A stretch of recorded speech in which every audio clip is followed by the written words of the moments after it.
بلخ ملي تلویزیون درنو لیدونکو سلام، ستړي مشئ. پام وکړئ د دې ساعت خبرونو ته. ویان سید عمر احمدي. د هیواد په شمال کې له 1500 ډیر د اسلامي امارت سرتیري د شپږو اونیو نظامي زده کړو وروسته د ملي پولیسو اکاډمۍ څخه فارغ شول. امنیتي مسؤلان وایي چې فارغ کسان به د امنیت په ټینګښت کې رغنده رول ولوبوي. د بلخ ولایت مقام مرستیال په نظامی برخه کې د پوځي زده کړو اهمیت او ارزښت ته اشاره وکړه او ویل چې د اسلامي امارت مجاهدینو ته لازمه ده چې له دښمن سره د مقابلې او بریا لپاره ځانونه په پوځي معیارونو سره برابر کړي.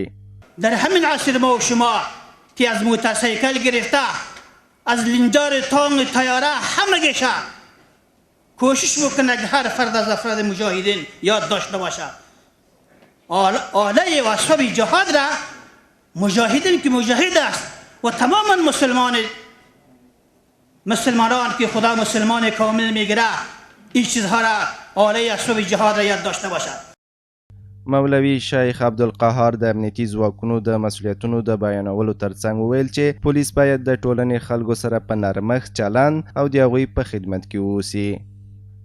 حفاظت از جان، حفاظت از مال، حفاظت از دین، حفاظت از عفت، حفاظت از عزت، حفاظت از عقل، حفاظت از ارزش‌های بلند اسلامی و انسانی مسئولیت سنگین و ثقیل نظام شما در جامعه امت اسلامی است. په شمال زون کې د ښوونیز او روزنیز مرکز قماندان وایي چې په دغه مرکز کې د اسلامي امارت څخه باندې 1500 ځواکونه په پوځي برخو کې زده کړې کړي.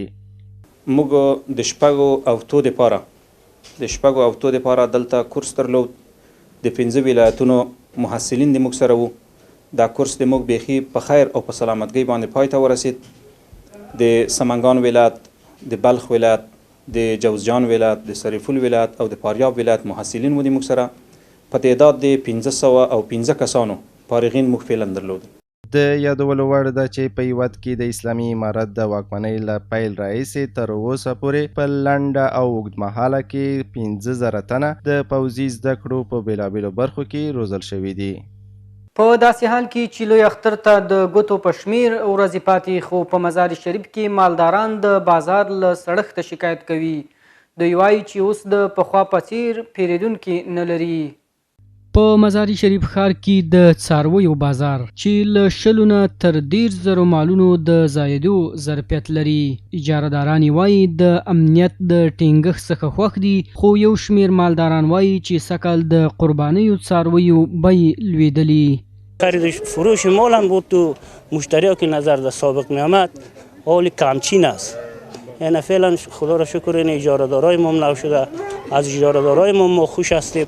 این سال خرید فروش نسبت به سال گذشته بسیار ضعیف است. مقصد نایف مردم از لحاظ اقتصادی ضعیف است، از لحاظ امنیت شکر بسیار خوب است. مال بسیار ارزان است وقت، چرا که خریدار نیست، بازارهای پیش نیست، یعنی اقتصاد مردم هم ضعیف است. د مزار شریف د څارویو بازار یو تن اجارهدار وایي چې مالدارانو ته ټولې اسانتیاوې برابرې کړي، خو بیا هم د مالونو په بیو کې د پام وړ کموالی راغلی. نوموړي لاملونه فقر او بیکاری یاد کړه. شغلی است، مردم نداره، مردم بیچاره است، مردم پراگنده است. مخاط خرید فروش هر سال نیست، همین 30% مردم 40% خرید فروش زیاد نیست. فعلا تا اول بازار هیچ گپ نیست، خیر خرید الحمدلله. په مزار شریف کې د شمال زون په سطح د څارویو یوازینی بازار دی چې له همدې ځایه د هیواد ټولو ولایتونو ته څاروي وړل کیږي. مالداران وایي سږکال بازار سوړ دی. د بلخ ولایت د کلیو پراختیا ریاست وایي په تیرو 3 میاشتو کې یاد ولایت په بېلابېلو سیمو کې 20 پراختیایي پروژې پلي کړي او له 200 ډیر کلي هم سروې کړي چې پروژې به پکې پلي کړي. د بلخ ولایت د کلیو د بیا رغونې او پراختیا ریاست مرستیال انجینر فولاد سزاوار د خپلو وروستیو کارکړنو او فعالیتونو په اړه توضیحات وړاندې کړ. در این مدت ما پروژه یک تعداد پروژه را به بهره برداری هم سپردیم از به کمک مؤسساتی که در ولایت بلخ هستند.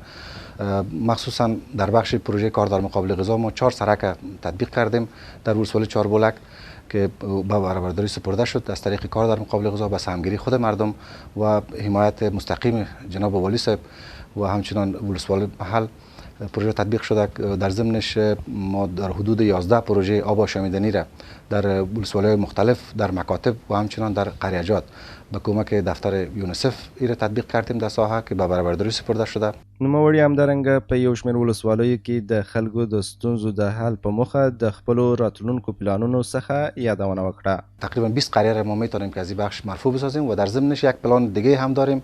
یک تا ساحات را که از سر خوشسالی ها ما شما معلوم است اکثرا زیادتر ولسوالی البرز، ولسوالی های زاره، کشنده و شولگره بعض ساحات مرتفع دارند که در اونجا چاه منبع آبی نیست.